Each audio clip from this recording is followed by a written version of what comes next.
Today I am going to talk about the basic difference between hair restoration and hair transplantation. Hair restoration means preserving the hair. That means if there is ongoing thinning, ongoing hair loss, to stop that by whatever practical means.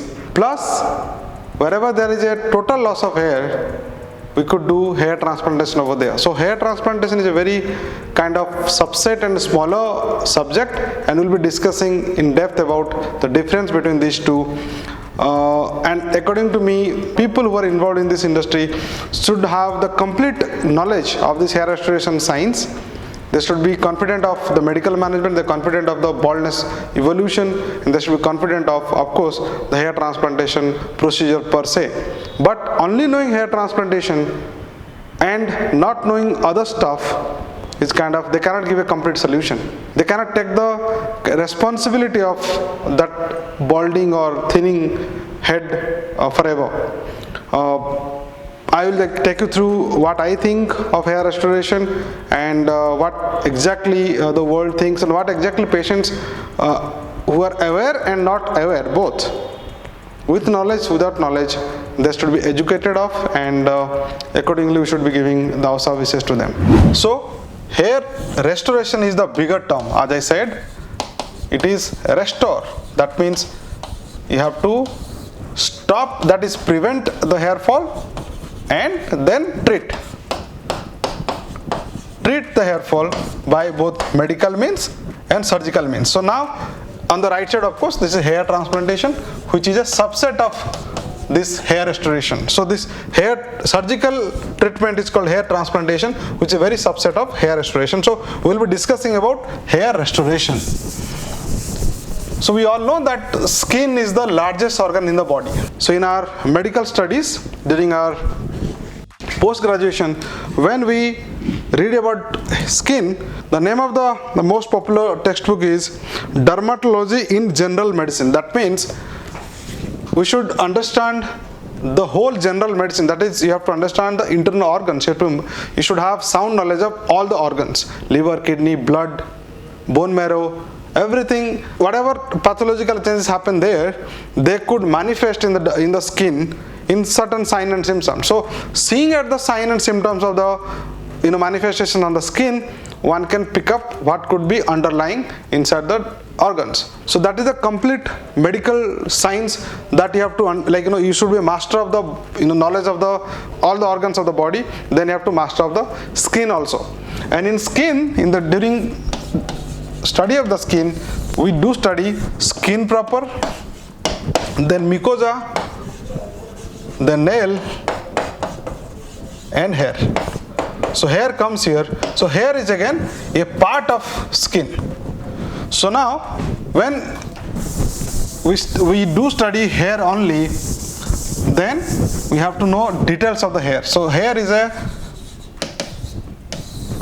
an organ standing upon skin, and different aspects of hair that needs to be studied. That is, what is this? Embryology.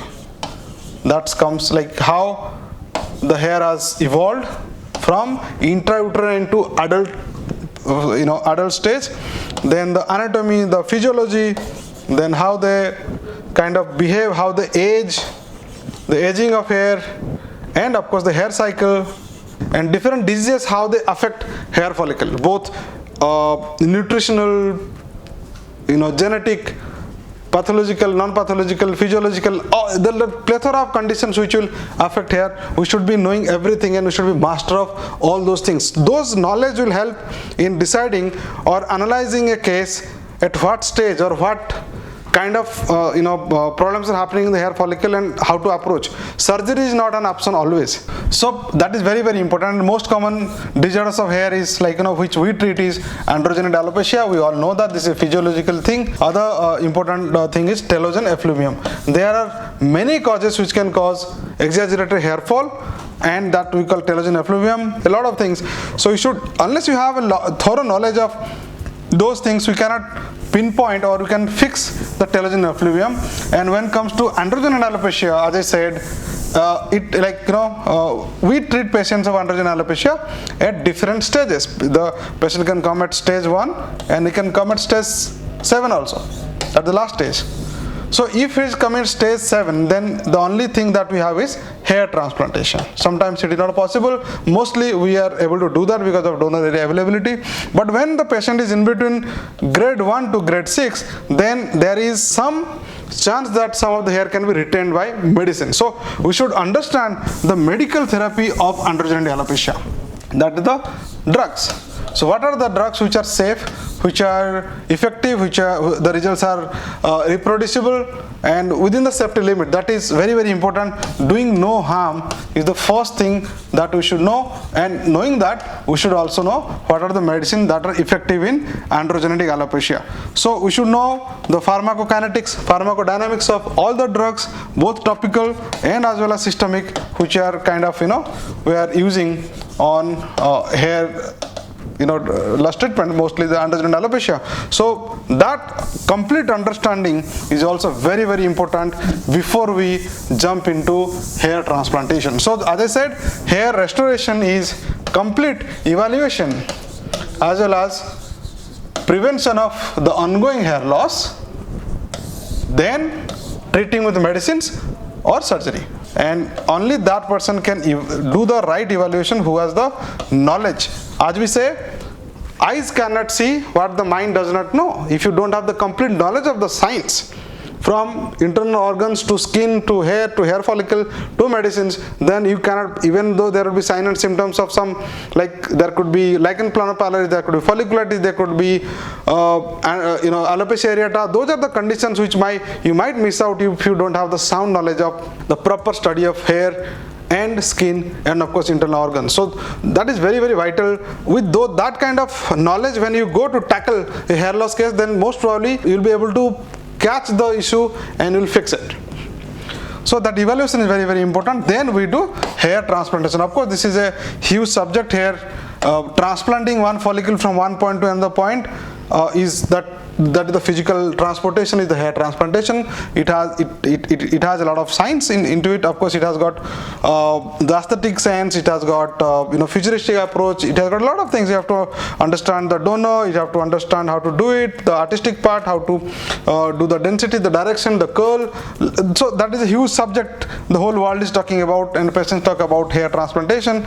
But to me, when we talk about hair restoration, the evaluation and prevention management, here I feel it is 90%. And hair transplantation proper is only 10%. Of course, the 10% is huge, but without this part very sound, I think whoever takes a case of baldness or hair loss, he is not going to give 100% justice to the case. So a complete knowledge of internal organs, complete knowledge of how the skin behaves to different changes, different stimuli, then hair follicle, then different diseases of hair, then of course medical management, that is the conservative part, and the surgical management. So these are the kind of things, the knowledge in this ladder, it should kind of percolate, then only we will be able to fix it, and you can give a solution which will be long lasting, solution which will be futuristic, solution which will be, you will be able to see what is going to happen to him after 5 years, 10 years. I would like to say that we always say that we would like to take the responsibility of your hair, both the transplanted hair and more important is the hair which is now thinning, which is potentially going to thin out of here, potentially going to become bald over there. We are also like to take the responsibility of that area so that you don't come for another transplantation with us. So as I said, hair restoration is the bigger domain, and from this we can bring a small child called hair transplantation. So I tell all my people that we should focus on hair restoration, and hair transplantation is a subset, and do justice to hair restoration with a lot of knowledge about each and every aspect of the medicine and skin, hair, medicine of hair, and of course the surgery part. So we do hair restoration, and hair transplantation is subset of that. Thank you.